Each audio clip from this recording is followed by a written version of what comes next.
De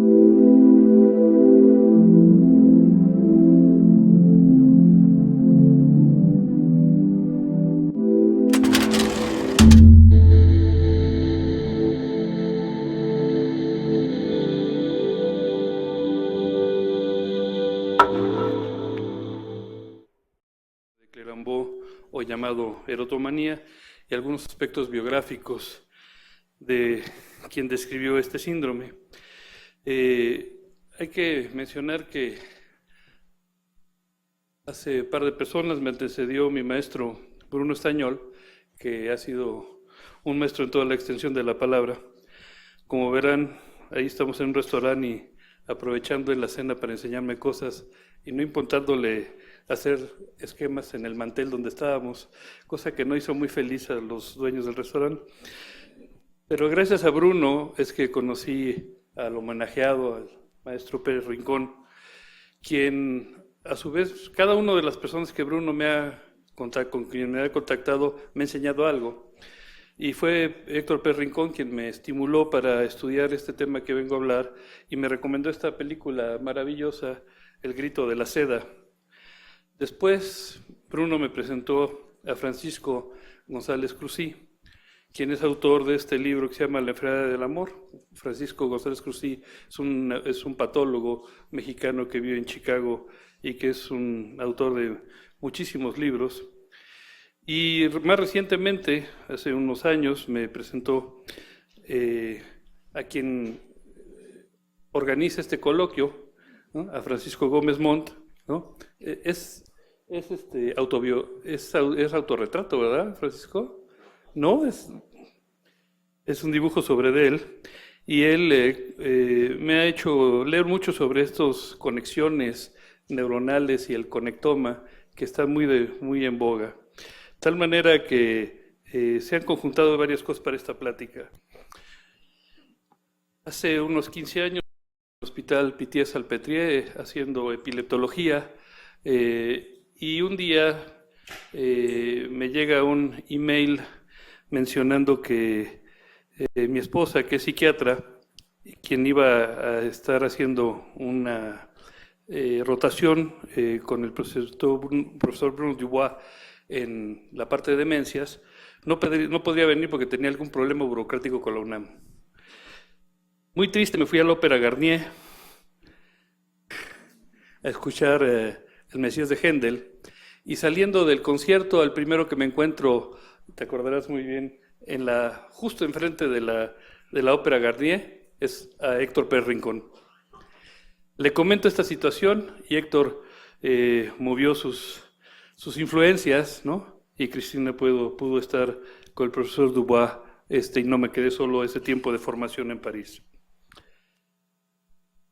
El amor no existe, pero al final, porque la razón de esta frase dilapidaria. Tineo, un filósofo que estaba encargado del rey de Babilonia, Nabucodonosor II, Nabucodonosor encuentra a su esposa con un amante y Nabucodonosor pide matar al amante. Y Tineo, el filósofo, le dice, no, déjalo que viva, ya el amor se encargará de castigarlo a su debido tiempo.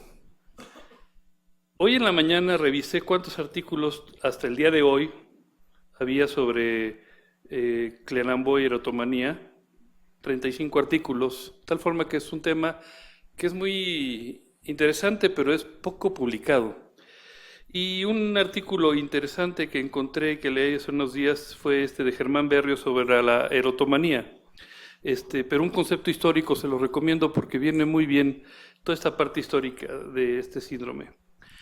Gaëtan Gatien de Clérambault describió las psicosis pasionales en 1921, o este síndrome de Clérambault o de erotomanía. Hay que distinguirlo del síndrome de Kandinsky-Clérambault, que ustedes conocen bien, que es un síndrome de automatismo mental en donde la persona piensa que ideas que tiene involuntariamente son llegadas a él por influencia externa. Ocurre más en esquizofrenia, fue escrito por Clérambault en 1919, sin embargo, en su monografía póstuma que publicó la esposa de Kandinsky, describe que probablemente este pintor tenía este trastorno. La definición de la erotomanía es un trastorno delirante en que la persona piensa que la otra persona está secretamente enamorado o enamorada de ella. Piensa que esa persona trata de comunicarse a través de métodos sutiles, incluyendo la disposición de objetos, y en 1942 se distinguió la erotomanía de otros estados paranoicos eróticos. Ya Hipócrates, Erasístrato, Plutarco, Cicerón y Galeno habían descrito este trastorno, y la palabra erotomanía desde la antigüedad hasta mediados del siglo XIX era usada para referirse a una enfermedad surgida a partir de un amor intenso no correspondido. Y Jacques Ferrand, en 1623, escribe este tratado que ven aquí, que es la enfermedad del amor o la melancolía erótica. Kraepelin describió el caso de una mujer que estaba haciendo una representación teatral cuando llegó el rey en ese entonces, y ella estaba convencida cuando hace la reverencia el rey para saludar al auditorio, que esa reverencia era hacia ella, y que todos los detalles de las conversaciones, vestimentas y demás cosas del rey demostraban que él estaba enamorado de ella. Bucknell y Tuke, a mediados del siglo XIX, mencionan como erotomanía como una forma de sentimiento. Después pasó a ninfomanía o lascivia, y el epónimo síndrome de Clerambault fue dado en el Congreso de Psiquiatría en París en 1935. Las características clínicas: hay un sujeto que es el paciente, habitualmente mujeres solas, de clase baja. El objeto, la víctima, habitualmente es un hombre de mayor posición social. Aguas, porque esto no es infrecuente que nos toque a nosotros. Abogados, sacerdotes, famosos en la política, el arte o el deporte. El 75% de las veces es mayor que ella en cuanto a edad. Y cuando es al revés, cuando el hombre es el erotómano, generalmente busca mujeres más jóvenes, ¿no? As always. Los criterios que describió de Clerambault era la convicción ilusoria de que el objeto está enamorado del sujeto, primero, que el objeto fue el primero en ¿no? Aunque pueda ni siquiera conocerlo, no importa si está casado, que eso es algo frecuente, y dice, solamente me ama a mí y a nadie más. El objeto es de estado social superior, y la indiferencia y el odio del objeto hacia el sujeto es visto por el sujeto como contradictoria o paradójica. Es decir, dice, me quiere de verdad y no va a ser feliz sin mí, ¿no? El sujeto piensa que está vigilando al objeto, ¿no? Y que inclusive la relación es conocida y aprobada por los demás. Es de inicio súbito, o sea, es un flechazo, como dicen los franceses, un coup de foudre, ¿no? Un amor a primera vista. A diferencia de otros trastornos o estados paranoicos eróticos, que es de inicio gradual, aunque esto no ocurre siempre. Y que el objeto usa señas prodigiosas para expresar su amor, dado que no le puede hacerlo de forma abierta. Los pacientes no tienen alucinaciones o alteraciones cognitivas. El objeto del delirio habitualmente no cambia. Es decir, no se quita. Y es la otra cosa. Hay pacientes que duran con erotomanía 37 años hasta descritos por el mismo objeto. La evolución es crónica. La revisión de los criterios, no todos se cumplen a cabalidad.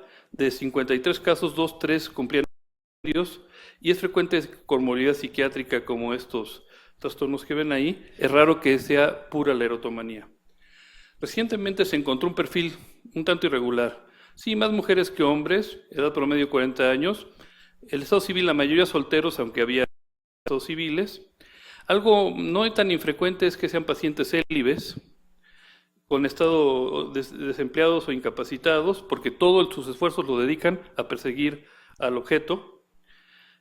Muchos de estos son famosos. No necesariamente el objeto hizo nada, aunque algunos, bueno, puede ser que sí se insinuaron y de ahí ya no se la quitaron de encima. Y 8 no tenían alucinaciones, otros sí, y 7 eran crónicos. Pueden padecerlo también hombres. Clerambault describió al menos uno de ellos. Y la población en hombres ha ido incrementando. Brun describió que entre 1900 y el 2000 hubo 246 casos. La relación hombre-mujer era 7 mujeres por cada 3 hombres. Y muchos de estos son pacientes que son peligrosos o que buscan intrometerse en la vida de la persona. Y puede ser carácter homosexual, heterosexual, cualquiera de las dos. Les digo, puede durar hasta 37 años, de acuerdo a Clerambault, es incurable. Una forma de enamoramiento muy duradera que generalmente termina con la muerte del paciente. Es frecuente la tendencia suicida en estos casos. Tienen matices religiosos habituales, ¿no? Más o menos tanto la iglesia como el amor tienen aspectos patológicos parecidos. De hecho, uno puede leer algunos libros, ¿no? De autores, sobre todo franceses, en donde hay muestran una correlación entre lo que es el amor y la religión. Muchos también son sacerdotes célibes que pueden ser convertidos en objetos. Y hay una avalancha de medidas legales para proteger a la víctima, y es una tragedia para los dos, ¿no? Porque el que es perseguido es acosado, pues ya tiene problemas con la esposa, ¿no? Hay resentimientos serios, algunos se tienen que marchar de donde trabajan o hasta inclusive del país, y en cambio el sujeto, ¿no? Pues tiene una forma un tanto aislada de enamoramiento sin correspondencia, y muchas se tienen que hospitalizar a estos pacientes para proteger a la víctima. Algunos ejemplos de ellos, famosos, ¿no? Es este señor Hinckley Jr., que trató de asesinar a Reagan, pensando que si lo asesinaba, entonces Jodie Foster iba a declarar abiertamente su amor. Selena fue asesinada por Yolanda Saldívar, un caso de erotomanía homosexual. John Lennon fue asesinado por Mark David Chapman en 1980, otro caso de erotomanía homosexual. Este señor, Hoskins, era un fanático de Madonna y entró a su casa diciendo que le iba a rebanar de oreja a oreja la garganta si no se casaba con él esa misma tarde. Fue detenido, enviado a prisión, ¿no? Y hasta al estrés postraumático después del juicio donde tuvo que acusarlo. Ana Kournikova, ¿no? ¿Hasta quién no la perseguiría? Pero mendigo en Miami, ¿no? William Lepesca, la estuvo acosando, enviándole cartas y demás, y fue condenado encerrado en un hospital psiquiátrico. Spielberg fue también acosado por este señor Jonathan Norman en 1997. Norman entró a la mansión de Spielberg con cloroformo, cinta aislante, tenazas para los pezones y un cúter, con la intención de violarlo frente a su esposa y sus hijos, y fue condenado a 21 años de prisión. Harrison le pasó 2 veces, uno con una mujer y otra vez con un hombre. En ambas, la pobre esposa de George Harrison salió lastimada. Björk, esta cantante islandesa, ¿no? Fue la víctima de este señor Ricardo López, quien filmó numerosos videos de su obsesión. Y el último video, que no se los voy a pasar, es donde él se suicida disparándose en la boca. Y ella escribe esta canción llamada So Broken. Aquí traigo la canción, pero por cuestión de tiempo, búsquenla. David Letterman fue hostigado por una mujer con esquizofrénica. Ella creía que estaba casada por él y que su hijo era de él. Le robó el coche, las llaves, con todo y el hijo, y tiempo después ella se suicidó tirándose un tren en marcha, y fue después de un medicamento estimulante que le habían prescrito por otra cosa. Conan O'Brien, que comentarista norteamericano que vino recientemente a México, fue hostigado por este señor David Ayemian, y este señor era un sacerdote de la arquidiócesis de Boston. Ya ven que ahora está de moda esa arquidiócesis con la película esta de los sacerdotes, ¿no? No sé si sea esta misma, ¿no? Y González Cruzir refiere en su libro que una mujer en Wisconsin era perseguida por su ex, donde se le aparecía en todos lados. De repente ella llegaba a un lado que por primera vez asistía y ya se lo encontraba ahí, porque él le había puesto un GPS en el motor del coche. Hay algunos casos que no son tan dramáticos y que acaban bien, ¿no? Este señor Tony Hernández se enamoró de Sarita Montiel, pero él la seguía viendo como cuando ella era joven. Fue a Cuba a buscarla, la enamoró y se casó con ella, pese a la oposición de la familia de ella, porque seguramente va por la lana, ¿no? Porque él era 40 años menor que ella. Pero bueno, este sí es un caso correspondido. El primer caso que fue visto por Clerambault en 1920 fue Lea Ana, una mujer de 53 años, que fue llevada por los gendarmes a la enfermería especial ante Clerambault. Y ella había estado casada antes con gente rica, y estaba convencida que un general norteamericano al mando de un campamento militar en la Primera Guerra estaba enamorado de ella. Abordó a los gendarmes en el vagón diciendo que la perseguían y que los demás se burlaban de ella, agredió a los gendarmes y entonces la llevaron ante Clérambault. Esta es Lea Anne, cuando la llevaron con Clérambault, y estaba también convencida de que el rey de Inglaterra estaba enamorado de ella y que le mandaba mensajes cifrados. Y lo persiguió desde 1918, ¿no? Pensando que el rey le mandaba emisarios para tener un encuentro. Al no haber correspondencia por parte del rey, ella viaja hasta el palacio y se asienta afuera del palacio durante días hasta que se le acabó el dinero. Y cuando se movía la cortina, por ejemplo, pensaba que era una señal por parte del rey y que el rey jamás la iba a olvidar. Cuando regresa de que no la pela el rey, ¿no? Es cuando está en la antecedente del metro de París y acaba en la clínica psiquiátrica del Hospital Saint-Anne. Y dice que a Clérambault le dice que él tiene hombres influyentes que le pueden conseguir una cita con el rey para sacar una carta, una confesión por parte de ella, ardid, que dice Clérambault que siempre funciona. Y después ella es enviada al Hospital de Saint-Anne. Y semanas después, Clérambault y Brousseau debaten el caso de la Sociedad Clínica de Medicina Mental. Clérambault ya había descrito el sujeto, el objeto con las características que ya les mencioné, y describe otros casos, ¿no? De alguna que pensaba que los vecinos le influían con máquinas electromagnéticas, de alguien más que se enamora de un sacerdote y lo persigue. Todas eran detenidas y llevadas a la enfermería, ¿no? Y tenían otros delirios acompañantes. Y Clérambault trató de buscar el origen orgánico de la enfermedad. Clérambault fue un psiquiatra, etnólogo y fotógrafo francés, considerado por Jacques Lacan como su único maestro.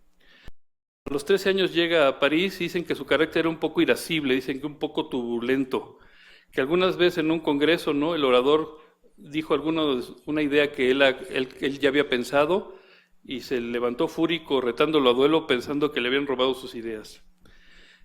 Fue llevado al servicio militar en artillería, era jinete, practicaba jiu-jitsu, fue malherido 2 veces en la Guerra Mundial.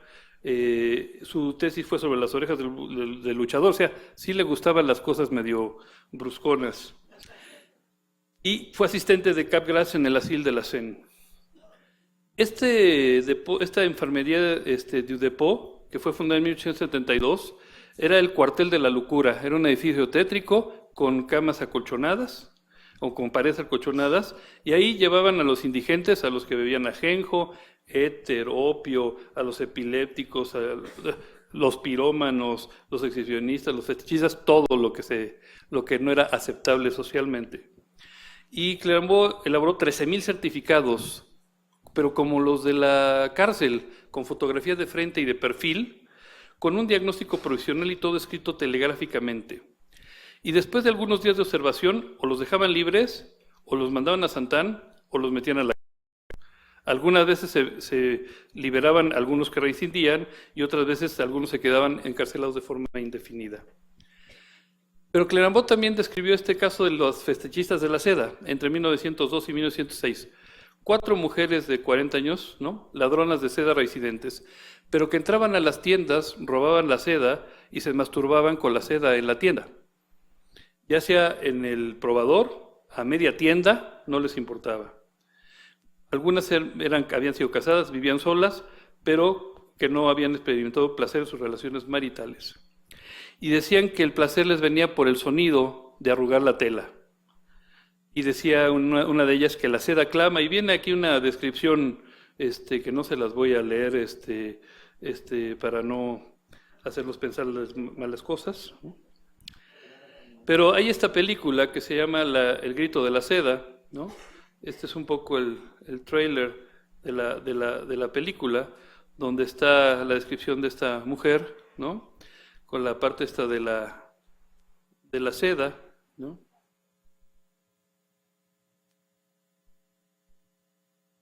El encierro por parte de los médicos y el estado después de la masturbación. Clérambault no era muy pues digamos, muy noble con ellas, ¿no?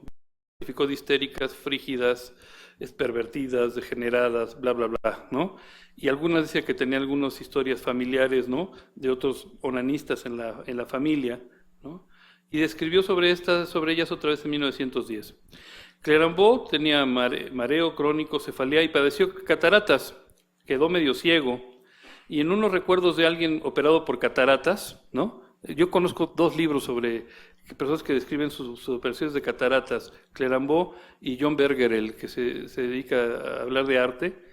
Y Clerambault tenía su síndrome de Charles Bonnet por las cataratas, con estas alucinaciones visuales, y pensaba que el pensar era más laborioso a partir de ello.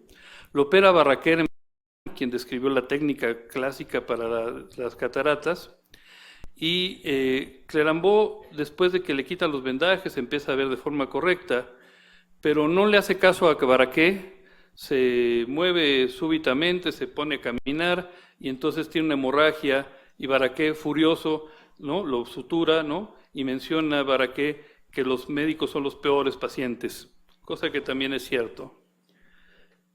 No quedó bien de la operación, quedó con muchos fenómenos secuelares y se deprime a partir de ello. Él sabía pintar, fotografiar, coleccionaba arte, recibió sus amistades, fue soltero toda su vida y un día le dijo a su secretaria que era un hombre acabado. A partir de la artritis de 1934 queda postrado por meses y se deprime cuando se va su amigo de París.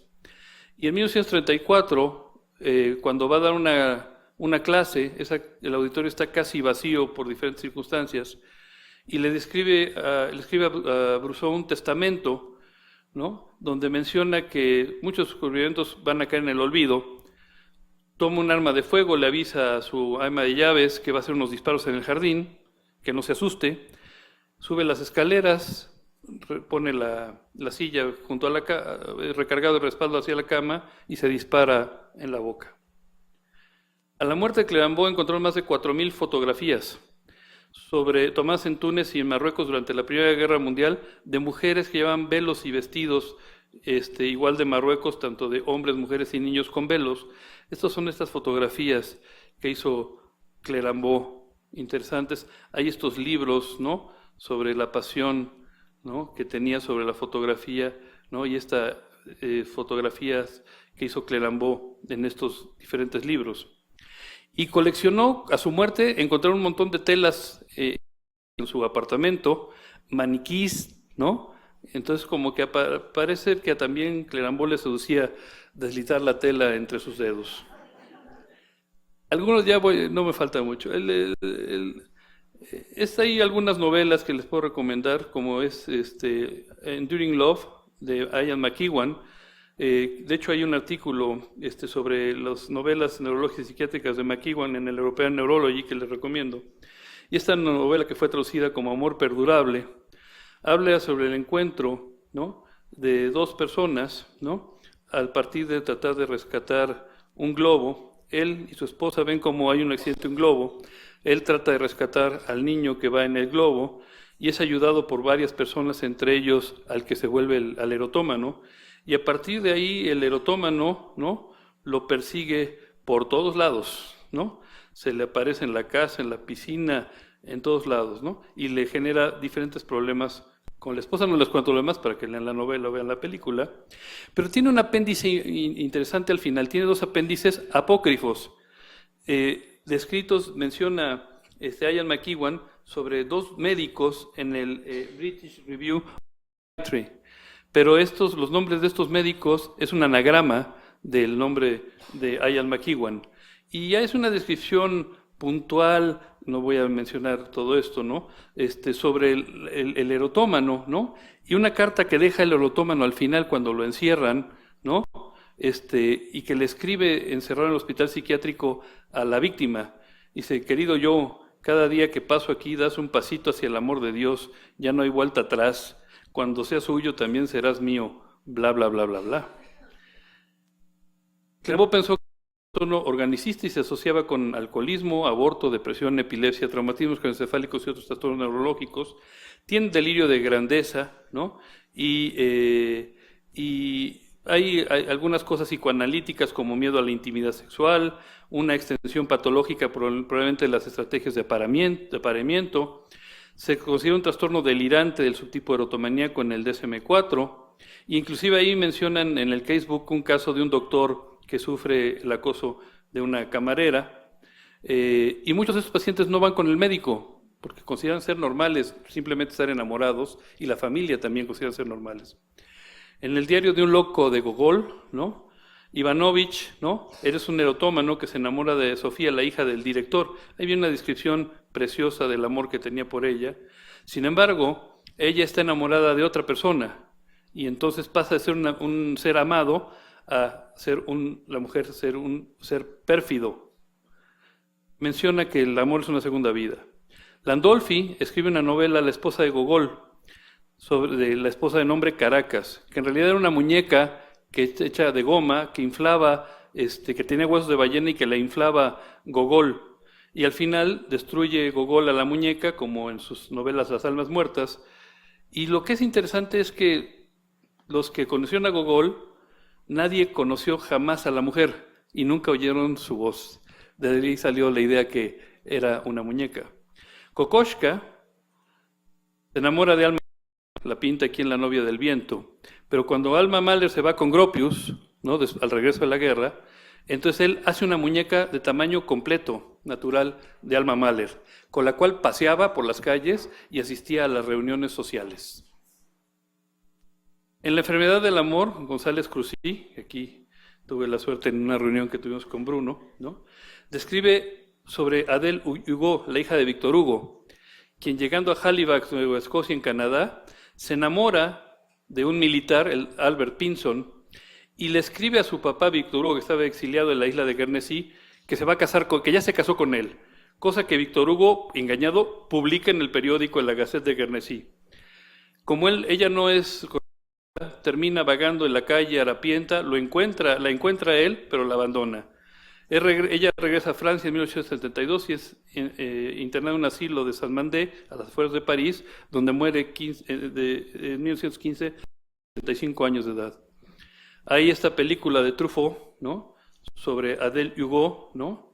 Que también es una novela con Isabella Adjani en el papel de Adele que les recomiendo. Atracción fatal, de ahí salió en el diccionario el término Bonnie Boiler, la hervidora de conejitos, ¿no? Cuando le quema el conejo a la mujer. Y esta A la folie con Audrey Tautou es una mujer también erotómana que se enamora, ¿no? Se arregla para alguien que ni siquiera conoce, se compra el vestido de novia, ¿no? Se queda afuera de la casa del sujeto esperando que se mueva la cortina, ¿no? Y como no es correspondida, trata de suicidarse con el gas de la casa. Es una película clásica de erotomanía. Y a todos nos puede pasar. Yo tengo un amigo neurocirujano que tiene una de sus pasantes que hace 5 años lo persigue. Le manda mails a su mujer, a sus hijos, se crean múltiples personalidades por email, ¿no? Y yo, igual que Clerambó, le saqué también una carta. Alguna vez les tomé una foto porque era su pasante, ¿no? Y aquí está la que le saqué, ¿no? En donde ella describe que ella se inmiscuyó con él tratando de buscar a otras que lo perseguían. Pues sí es cierto, ese ardid sí funciona. Otro término que es la limerencia, ¿no? Descrito por Dorothy Tenoff, es pero más como una experiencia amorosa, como un having crush, ¿no? Más prolongado. Lo último que voy a hablar ya es sobre la parte anatómica. Es Apollinaire, ¿no? Quien fue a la guerra mundial y se fue enamorado de su novia Madeleine Payet. Tiene un hematoma subdural crónico después de un disparo de bala que golpea el lóbulo temporal del lado derecho en la región laterobasal. Y a partir de ahí se le acaba súbitamente el amor por ella. Entonces describir que nuestro amor es una luz, bla, bla, bla, a olvidarse de ella por completo de un día para otro, ¿no? Y el último acto público que tuvo fue su boda, pero con otra con quien está enterrado. Él muere de la gripe española, la influenza de 1918, y aquí están dibujos de Jean Cocteau y André Rouvier sobre el vendaje de él, el casco con la lesión en la región temporal derecho, el cráneo, ¿no? Y la zona donde en este artículo Julián Bulogaski menciona la lesión, y enterrado con la esposa en el cementerio de la Père Lachaise. Y lo otro es lo que dice Francisco. Muchos de estos trastornos se deben a un trastorno en la red neuronal, como describió Van Gogh y Patrick Chauvel describió ahora en la epilepsia, ¿no? Y aquí esta señora, Linda Dava Mustri, literata, y Alberto Luigi, su esposo, internista, me invitan a través de Bruno, esta anécdota sí se las tengo que contar. Bruno le dice a Linda Dava que ella le pide recomendación de alguien que escriba cuentos para algunos libros sobre cuentos en la medicina. Y Bruno le dice que yo escribo muy bien. Y yo no había escrito un carambas hasta ese momento de cuentos. Pero no iba a dejar mal a mi profesor, a mi maestro, a mi amigo. Entonces me tuve que poner a escribir cuentos. Y ahora ya hasta me invita a ella y otras personas a escribir por envío. Y este cuento que hice sobre, que se llama Eso que yo tengo, es una historia clínica, es un enamoramiento, pero descrito como un padecimiento, como una historia clínica, que ha sido traducido al inglés, y que le puse algo de música dentro del cuento, porque se trata de un músico. En el pospacio, lo único que menciono es que el enamoramiento fue escrito por Darwin en 1871 en las aves, y que la rata de la pradera, ¿no?, es monógama, porque libera dopamina en el núcleo accumbens, y que Godal describió en primates el enamoramiento en el 86, y Jankovic y Fischer describen que el amor romántico es universal en todos los humanos, que apareció en el hombre 3.5 millones atrás con el Australopithecus afarensis, que era monógamo. Esta es la foto de él. El enamoramiento, el deseo, crea una pareja imaginaria, es involuntario y demiurgo, y su función es perpetuar la especie. El glutamato se libera en el cíngulo y es el que se asocia con la felicidad, aprendizaje emocional, representación del estado interior, la atracción sexual y el dolor, y se libera del sistema mesocortical, la región prefrontal. La oxitocina del núcleo accumbens tiene receptores en muchas de estas sustancias, partes del sistema límbico, y tiene que ver con el amor romántico. La vasopresina de la neuriposis se asocia con cuando un hombre se pelea con otro hombre por una pareja, durante otras situaciones, pero no en el amor maternal. Y también tiene receptores en el globo pálido ventral y es el que se asocia con la monogamia. La dopamina tiene que ver con la ovulación, el factor de crecimiento neuronal, con la intensidad del enamoramiento. La norepinefrina es la que da el insomnio, el aumento de la energía, del apetito, el aumento de la atención y de la memoria a nuevos estímulos.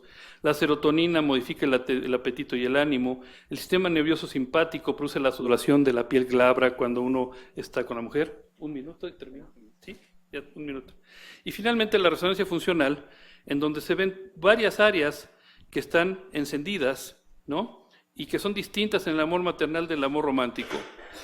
Entonces, cuando a mí se me prenden estas áreas con mis hijas, ¿no?, son distintas a las que se me prenden con mi mujer. Y ya para terminar, hay que mencionar que se inactivan otras áreas con el tiempo. ¿Cuánto tiempo dura? 6 meses, a lo mucho 12 a 18 meses. Es decir, el enamoramiento se acaba. Pero después de que se acaba y se inactivan ciertas áreas, se activan otras si sigues con la pareja, ¿no? Se incrementan todas esas áreas. De tal manera, el enamoramiento termina cuando nace el amor. Como dijo Octavio Paz, el amor nace a partir del deseo, pero no termina en él.